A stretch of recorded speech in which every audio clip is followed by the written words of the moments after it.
projects in the country. The Gateway Hudson River Tunnel project is set to stop indefinitely this afternoon after the Trump administration pulled federal funding. Transportation reporter Elijah Westbrook has been closely following the latest developments and joins us live from Weehawken, New Jersey with more. Elijah. That's right. Good afternoon to you, Cindy. Well, as we speak, crews are continuing to work at this construction site you see here behind me. But as you mentioned, at 5 p.m. today, all of that comes to a halt, according to project officials. You know, some New Jersey leaders are continuing to blast the Trump administration's decision to withhold funding for this project, a move they say is only hurting riders. Gateway project officials say construction workers could be leaving the Hudson Tunnel worksite here in Weehawken, many with no idea if or when they'll ever return.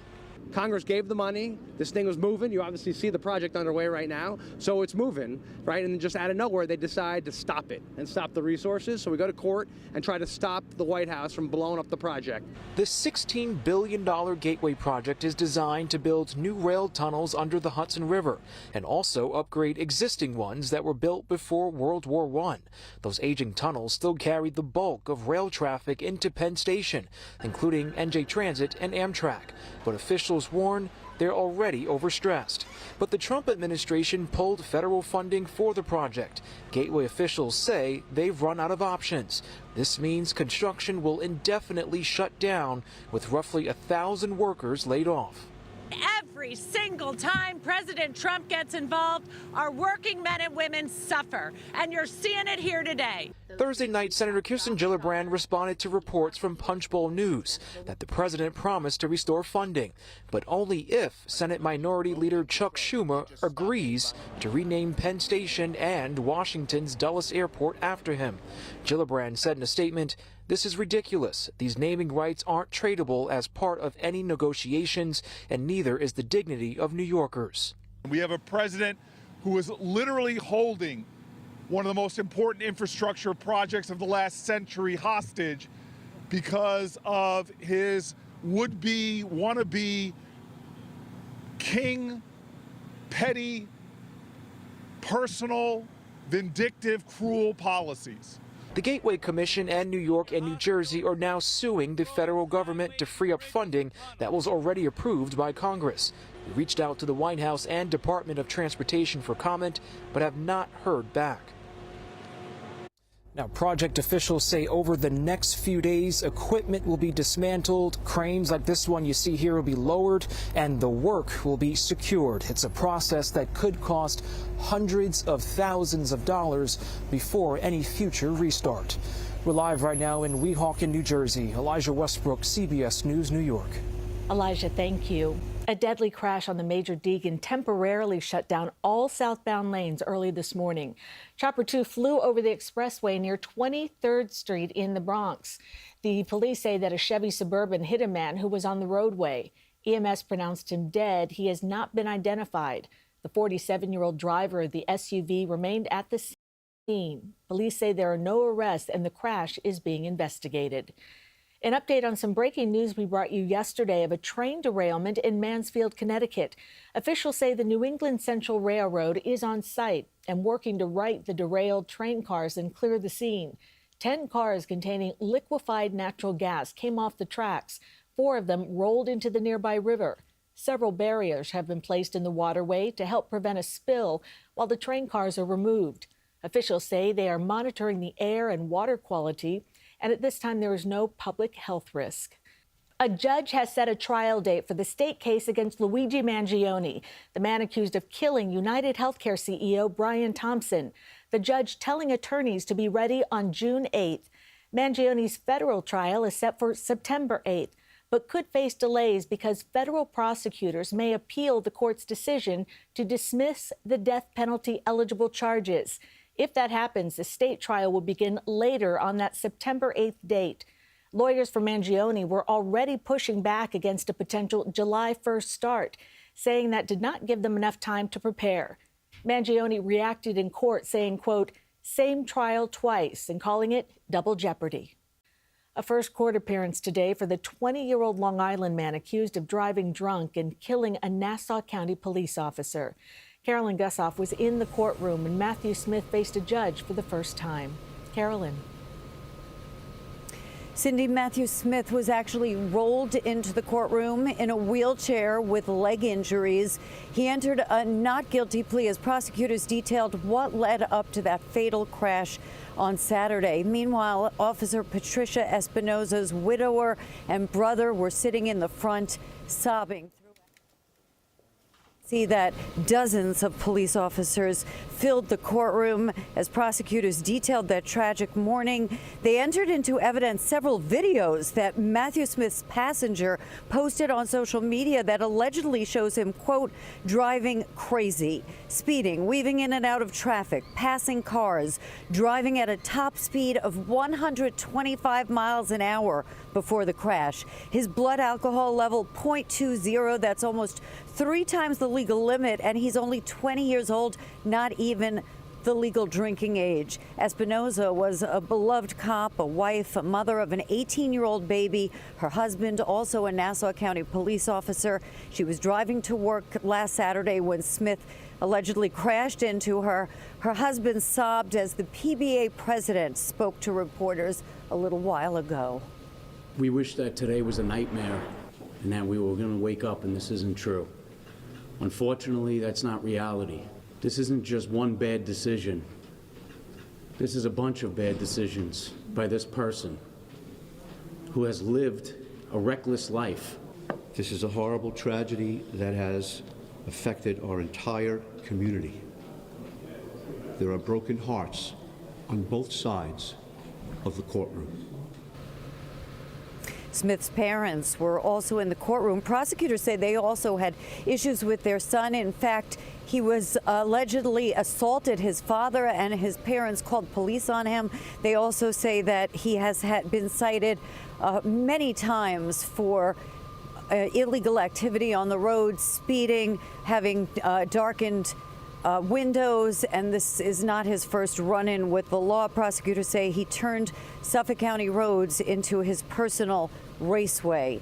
Smith's passenger is still recovering in the hospital. Reporting from Central Islip, Long Island, I'm Carolyn Gussoff. Cindy, back to you. Carolyn, thank you. There's growing backlash to a Truth Social post made by President Trump overnight. It's since been deleted. It features a video in which President Barack Obama and Michelle Obama are depicted as apes. The portrayal of black people as apes is a well-known racist trope. Leaders on both sides of the aisle are denouncing the post. It's sickening. It's vile racism that harkens back to the darkest days of Jim Crow. I am so disturbed and distraught, not just for the Obamas, but for all Americans. Senate Minority Leader Chuck Schumer posting on X in part, racist, vile, abhorrent. This is dangerous and degrades our country. Where are Senate Republicans? The president must immediately delete the post and apologize to Barack and Michelle Obama. Representative Mike Lawler posted the president's post is wrong and incredibly offensive, whether intentional or a mistake, and should be deleted immediately with an apology offered. House Minority Leader Hakeem Jeffries is calling for widespread condemnation, saying every single Republican must immediately denounce Donald Trump's disgusting bigotry.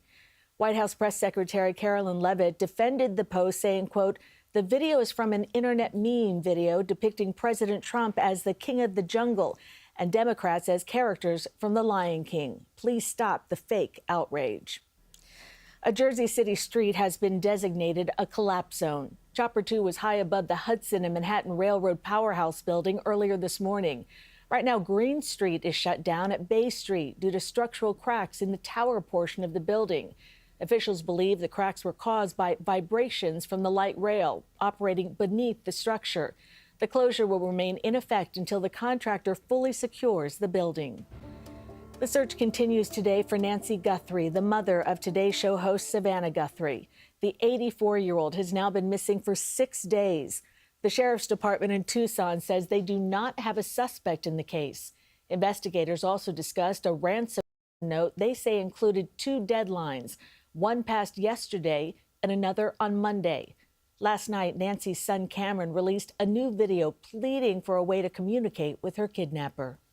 We have to know that you have our mom. We went to talk to you. The Guthrie family says they have not been given any proof of life. Nancy was last seen Saturday night after her family dropped her off at her home.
This is a First Alert Weather Special Report. Blue. Good afternoon, everyone. Though a couple afternoons may have slipped right now the mayor is providing a winter week, weather 34 briefing. degrees is Let's the listen in balmiest right that now. it has been. We are now headed into what will be some of the coldest days yet, with real field temperatures plummeting to 10 below. These will be lethal conditions. Being outside for even a short period of time could pose a severe risk. For nearly 3 weeks, our dedicated outreach teams have been traversing every borough to protect the vulnerable and homeless from the elements. Since Monday, January 19th, we have made over 1,250 placements into shelters and safe havens and involuntarily transported 27 New Yorkers who are determined to be a danger either to themselves or to those around them. Last night, we doubled the number of placements to shelter from the previous night, a sign that our committed outreach and expanded options for vulnerable New Yorkers are making a difference. 17 New Yorkers have tragically lost their lives outside during this prolonged period of extreme cold. I send my deepest condolences to their loved ones. As the cold deepens this weekend, we are taking a number of additional emergency steps to protect New Yorkers, building on our work of the past few weeks. To provide New Yorkers with as many shelter options as possible, we are adding roughly 65 new hotel shelter units for individuals reluctant to accept congregate settings. This weekend, we are operating 62 warming centers and vehicles. We are reopening 10 public schools as warming centers. We are adding 2 new CUNY warming centers. And we have partnered with 2 overdose prevention centers to remain open 24 hours per day this weekend for their clients. We know that a number of these deaths have been individuals who likely overdosed and want to do all we can to prevent any further overdose deaths. We are also announcing a new partnership with Northwell Health to open 2 new warming facilities. Our mobile warming units are operating at heightened capacity, and we are increasing the number of H&H mobile warming units to 27 on Friday today and 33 by Saturday night. We want every New Yorker who needs help seeking warmth to be able to find it. In order to meet New Yorkers directly where they are, we are making significant additions to our street outreach operation. We are enlisting the assistance of school nurses who have been trained on direct street outreach and will support DHS outreach workers throughout the weekend. We are mobilizing the Crisis Management System, a network of neighborhood-based violence interrupters to help with direct street outreach. We are partnering with the Association of Community Employment Programs for the Homeless, otherwise known as ACE, an organization that works with New Yorkers with histories of homelessness, incarceration, and addiction to deploy staff to enhance our direct street outreach efforts. We are also asking business improvement districts across the city to help with direct street outreach. We are sharing messaging with them about how to connect New Yorkers to shelters, safe havens, and resources. And we are piloting a new peer outreach model, where formerly homeless New Yorkers are paired with outreach workers to encourage homeless New Yorkers to seek shelter indoors.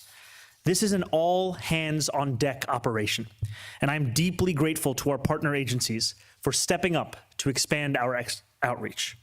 Throughout this difficult period, the feedback we've received directly from New Yorkers has also proved vital. Thank you to each one of you across the city who has done so, including within our press corps. Our team has worked to be responsive and incorporate changes in real time. When it became clear that not enough New Yorkers knew of the warming spaces available to them, we added clear and comprehensive signage so that resources were easier to access. And when we were told that the 311 menu was too difficult to navigate, we moved the prompt for assisting a homeless individual closer to the top of the call.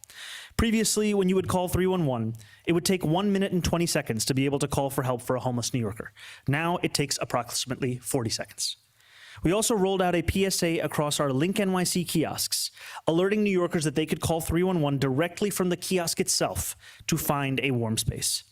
With this cold continuing to endure, so too will our efforts.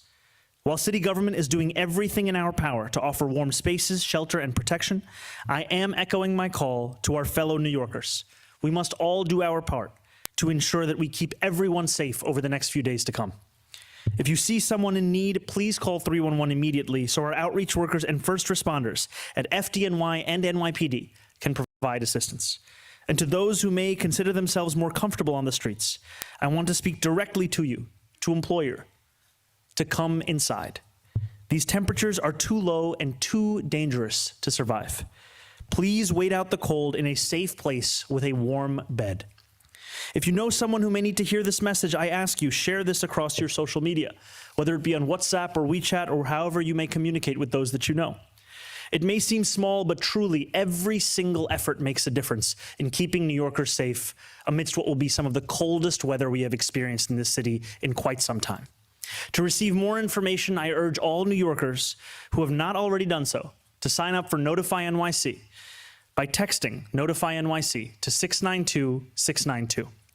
Our work to keep New Yorkers safe will not stop. Stay warm, stay inside if you can, and please stay safe.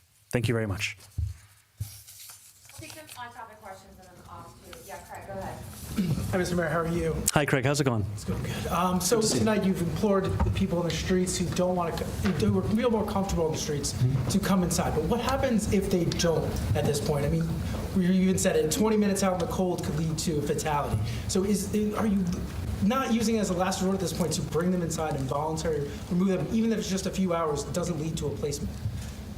So involuntary transport Mayor continues to be Mamdani used sharing in the there same that manner the it was as the upcoming prior cold spell that we're going to be experiencing this weekend, describing it as lethal conditions and employing New Yorkers, and sometimes those that particularly comes that are from an homeless, assessment that a to New Yorker find is not shelter. The city adequately now clothed given the expanding weather shelters, that they are living new through. hotel And that units is going to being continue to be available, part of the warming assessments centers, that outreach. and also warming vehicles. You know, it's so heartbreaking when you see people on the streets, especially in this deep, deep cold. The mayor says you can call 311 and they will be responsive and they will hopefully get these people to warm shelters. The ideas of the hotel shelter units is really a good idea. That's something they're expanding. Well, so many people that are in this system report that they don't feel safe Absolutely. in some of the shelters, which is why they stay on the streets. So one way to hopefully resolve that issue, it is we should note that so far 17 New Yorkers have died since we've been in this pattern of cold weather,